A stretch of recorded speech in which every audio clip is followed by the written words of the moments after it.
Donald Trump's State Department pick, why the CEO of ExxonMobil could face a tough confirmation process in the Senate. A complete meltdown of humanity. That's how the violence in Syria is being described. What's being done to protect civilians. Footage of the moment a bomb in a Cairo church explodes.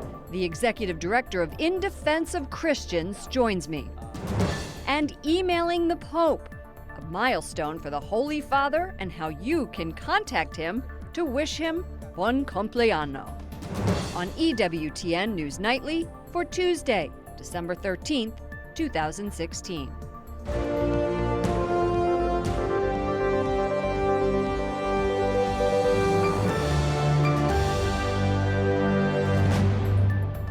Good evening and welcome to EWTN News Nightly, especially to those of you joining us from around the world.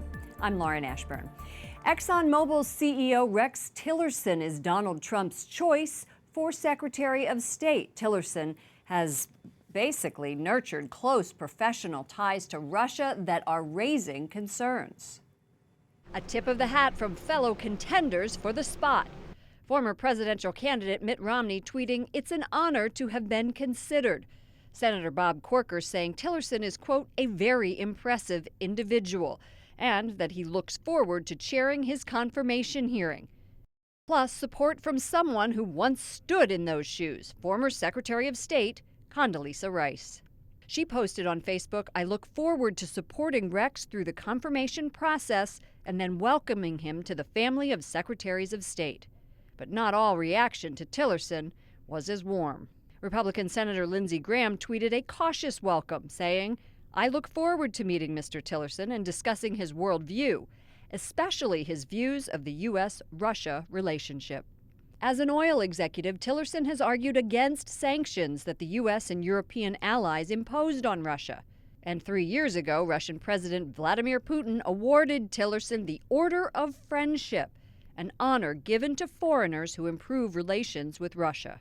Tillerson's ties to Russia concern Arizona Senator John McCain. Anybody who's a friend of Vladimir Putin must disregard the fact that Vladimir Putin is a murderer, a thug. Trump's communications director says Tillerson has what it takes to take on Russia. Rex Tillerson has actually stood up and said no to Vladimir Putin. He's also someone who has the respect of Putin, where he can put together, find ways to work together on common fronts. Tillerson is in for a grueling confirmation fight in the Senate, not just on the issue of Russia. Jason Calvi tells us social conservatives are also sounding the alarm. ExxonMobil CEO Rex Tillerson served as president of the Boy Scouts. Family Research Council President Tony Perkins says Tillerson is a man who not only led the charge to open the Boy Scouts to gay troop leaders, but whose company directly gives to Planned Parenthood. But former Speaker of the House Newt Gingrich, who's a Catholic, says Tillerson will be a great Secretary of State. He's going to be so well received around the planet that combined with Jim Mattis, he automatically changes who people think Trump is. They now around the world think Trump is smart enough to hire really smart people. And he's going to give them really smart orders. It's not the former speaker who will vote on Tillerson. First test, Senate Foreign Relations. The committee's top Democrat, Senator Ben Qasim of Maryland, tells me he won't make a decision until he interviews Tillerson. There are problems all over the world. He doesn't have a large portfolio or knowledge on global issues. Tillerson will need a simple majority of the committee made up of 10 Republicans, 9 Democrats. If only 2 Republicans join all the Democrats in opposing him, he won't be confirmed. And Republican member Marco Rubio could do just that. Today he says, quote, "I have serious concerns about his nomination. The next Secretary of State must be someone who views the world with moral clarity and is free of potential conflicts of interest." If the Foreign Relations Committee approves Tillerson, then the full Senate would vote. At the Capitol, Jason Calvi, EWTN News Nightly. Another conservative group, the Heritage Foundation, says Mr. Tillerson should maintain U.S. sanctions against Russia in response to its proxy war in the Ukraine. It also says after 8 years of leading from behind, America must once again lead from the front. The head of the Senate Foreign Relations Committee says he's launching a new review of claims that Russia tried to interfere with the presidential election. Senator Bob Corker tells CNN he wants to, quote, fully understand what has transpired. Former Texas governor and presidential candidate Rick Perry is Donald Trump's choice for energy secretary. If confirmed by the Senate, Perry is likely to shift the department away from renewable energy and toward oil and other fossil fuels that he championed during a record 14 years as Texas governor. Donald Trump gives a thumbs up to the latest presidential election recount. The president-elect tweeted, "Wisconsin and Pennsylvania have just certified my wins in those states, and I actually picked up additional votes." Donald Trump heads to a rally in West Allis, Wisconsin this evening as part of his Thank You America tour. We asked Charles Franklin, the director of the Marquette Law School poll, what this stop means for Wisconsin and for Donald Trump. As a new president, public opinion, public support is an important part of what fuels your first few months in office. And so in that, I think this thank you tour is a good way for him to go and rally supporters and perhaps win over some potential supporters who were doubtful of him. The next stop on Thursday on Trump's thank you tour is known as the sweetest place on earth, Hershey, Pennsylvania. Well, Ben Qasim, our staff writer at The Hill, joins us now. Thank you so much. We're going to talk politics here for a little bit. You know, he's on his big thank you tour, Donald Trump is. And on Monday, the 538 members are scheduled to vote officially to make Donald Trump president-elect. Is it going to happen? Yeah, so I think he can make the thank you tour. He can safely go on the thank you tour and expect. I mean, so this comes from, hundreds of years ago when we didn't have the internet. We didn't know what people were voting in different states, so everyone had to come together and announce their picks. So you don't actually have to vote the way that your state's majority tells you to. In some states, there are small fines, things like that. You can easily get around, but no one's really expecting there to be any changes despite a push from some electors to do so. This electoral college, as you said, it was set up a long time ago. And is it something that we just need to get rid of? Hillary Clinton won the popular vote, and many people don't even understand the Electoral College. Yeah, there's certainly a lot of backlash, especially from Democrats who see Hillary Clinton's popular vote rising further ahead of Trump. But that said, there's still a lot of people who support the Electoral College and the idea that it helps you really campaign in all these different states. Trump had to win Wisconsin, had to win Michigan, also had to win Florida, very different states with very different needs. Sure. President-elect is starting to assemble his cabinet. We heard about his Secretary of State pick today, Rick Perry for the Department of Energy. And we have a very slim 52-48 Republican majority in the Senate. Do you think members of his own party are going to create a lot of trouble for him? Well, you're already seeing that specifically with the Tillerson pick, less so if John Bolton gets nominated. He has not been nominated to anything yet. But he's a very controversial, Ambassador Bolton is a very controversial Sure, he pick, is. And also with Tillerson, the issue is the Senate Foreign Relations Committee. You have senators like Marco Rubio, who's already concerned about the pick.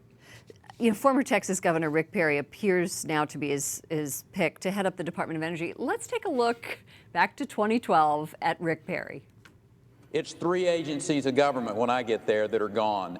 Commerce, education, and the, what's the third one there? Let's see. In all seriousness, what's going to damage his effectiveness more? Maybe that's a loaded question, maybe nothing will, but is it that mistake or appearing on Dancing with the Stars?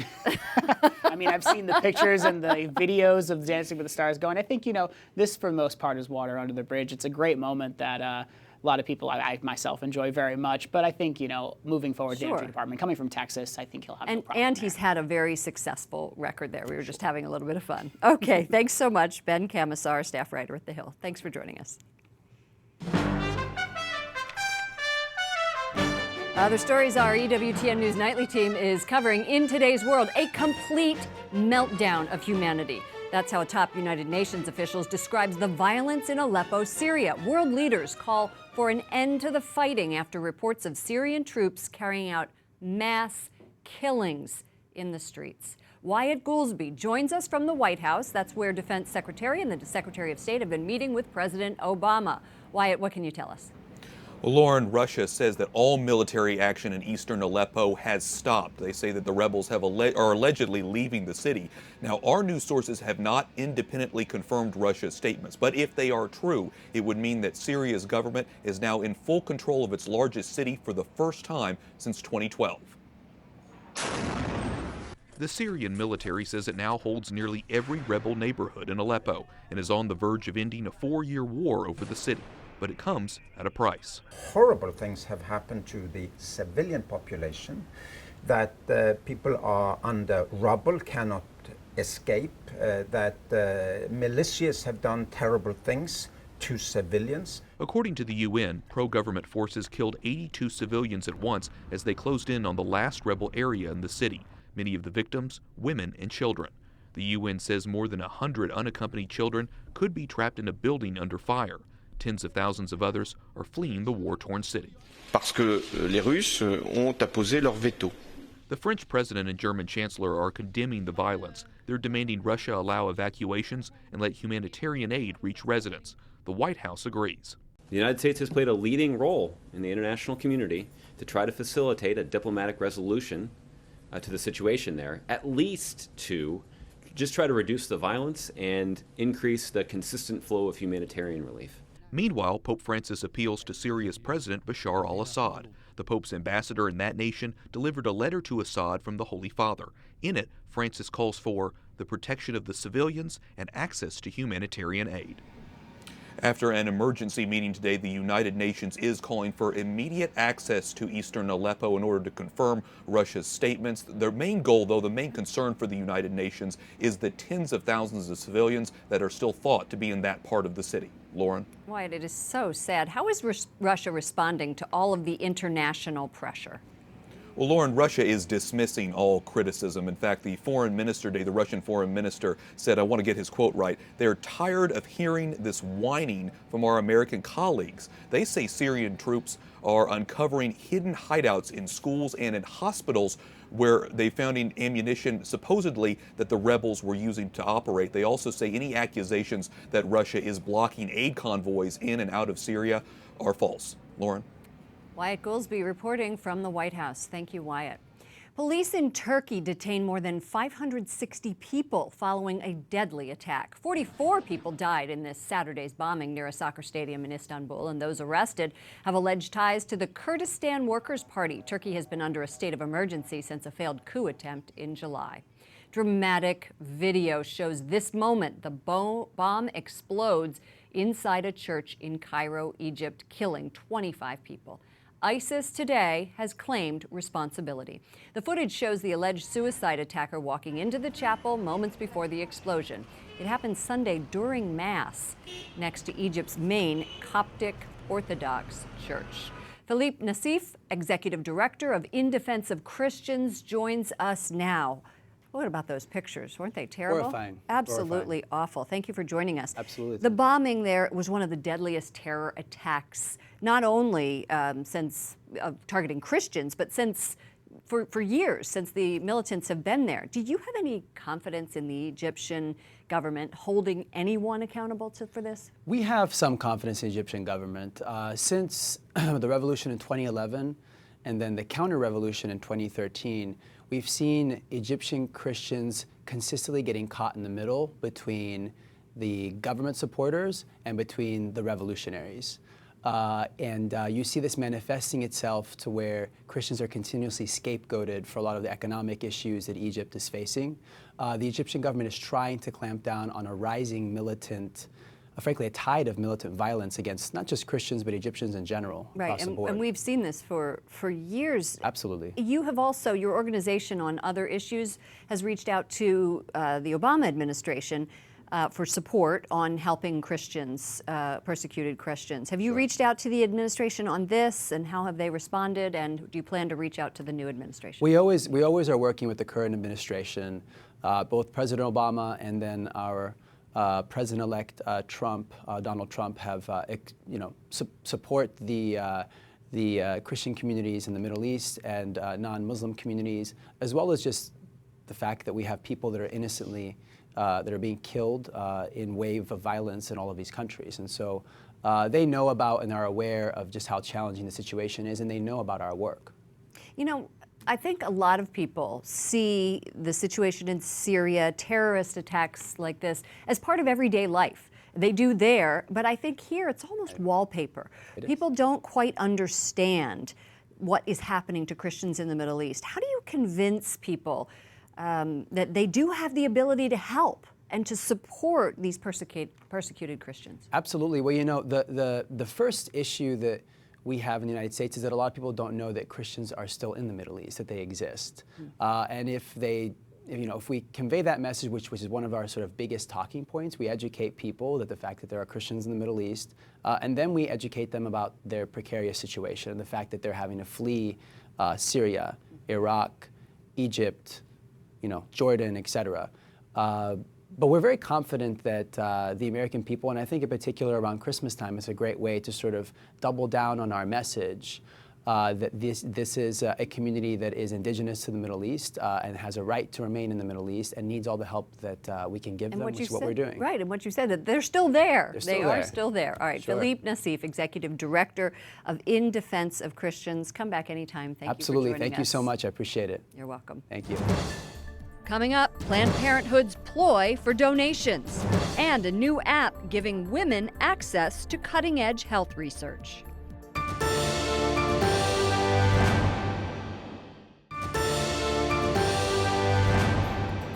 This afternoon, President Obama signs the 21st Century Cures Act. He used 12 pens. That's how many different people want a piece of that. The bill expands funding for medical research, and the law includes the Cancer Moonshot, an initiative led by Vice President Joe Biden. God willing, this bill will literally, not figuratively, literally save lives. And I think it indicates the power of this issue. The bill also allows the government to give states $1 billion over 2 years to prevent and treat the abuse of opioids and other drugs. A court throws out a law in Oklahoma requiring doctors at abortion clinics to have hospital admitting privileges. The court says the law violates the federal and state constitutions. The ruling overturns a lower court's decision earlier this year. And the ACLU in Florida is asking a judge to block parts of a Florida abortion law. A lawsuit says it violates the constitutional rights by requiring groups to register with the state and pay a fee if they advise or help women seeking abortions. It also challenges a provision requiring groups to tell women about alternatives to abortion. And President-elect Donald Trump and Republicans in Congress say ending federal funding for Planned Parenthood is a top priority in the next Congress. Facing the likelihood of budget cuts, the abortion provider is appealing to its supporters, even auctioning off tickets to the blockbuster play Hamilton in exchange for donations. And meanwhile, a women's organization launches a new app, and it's giving women access to cutting-edge research needed to manage their health and fertility without relying on artificial contraception. FEM uses science to give women daily feedback about their health and well-being. Anna Halpine, CEO of the FEM Foundation, joins us from New York. You're also the founder of World Youth Alliance. That's the group that promotes the dignity of person. Thank you for joining us. Thank you, Lauren. Happy to be here. Tell me about the FEM Foundation and what does that have to do with Planned Parenthood or women's clinics? FEM was founded 5 years ago to provide what we think is best in care, research, education, and treatment for women. We realized that there was too much politicization of women's health and not enough actual health care, that the science has moved forward, but the care and treatment had not. And so many women are prescribed contraception for acne, for mood swings, for irregular bleeding, for pain, but the actual problem is never diagnosed and treated. And so FEM offers a full ecosystem to provide education, healthcare, and treatment for women. So I noticed that you have a new app, and it allows women to track their health on a daily basis and then get feedback. Explain that. Why is this beneficial? Well, we're excited about this new release. It's the first app that provides daily feedback to women about what's happening in their body with their physiology and their hormones, as well as feedback about the health goals they want to achieve, understanding if their body is healthy, understanding their fertility, and helping them to achieve or avoid pregnancy. What the app is able to do is really put a lot of the new science we know into action so that women can track their symptoms, track their observations, and then have the information and feedback they need to know if everything is healthy and if everything is fine, or to be linked with health educators and medical providers for more help and treatment if we can identify that something needs to be looked at or there's some underlying problem. You know, even Planned Parenthood's research arm, the Guttmacher Institute, said that 2/3 of women use contraception for health reasons, just as you said. And you are focusing on the underlying causes, usually of hormonal imbalances. And is that seems to be a better approach? I think it's good news for women. The science has moved forward. We now understand more about the reproductive endocrinology. So instead of just managing symptoms, which is what Planned Parenthood and others are doing with contraception for all these problems women experience, we can actually now diagnose and treat. The name of the app before we go? It's the FEMM app, F-E-M-M, FEMM Women's Health. It's free in the App Store. It's currently available for iPhone, and we're hoping to program our Android in January. Anna Halpine, CEO of the FEMM Foundation. Thank you so much for joining us. Thank you. Up next, a group for women at the Vatican. We go to Rome to talk to its president. And the Pope's birthday, plus the message he has for other pastors on his 47th anniversary as a priest.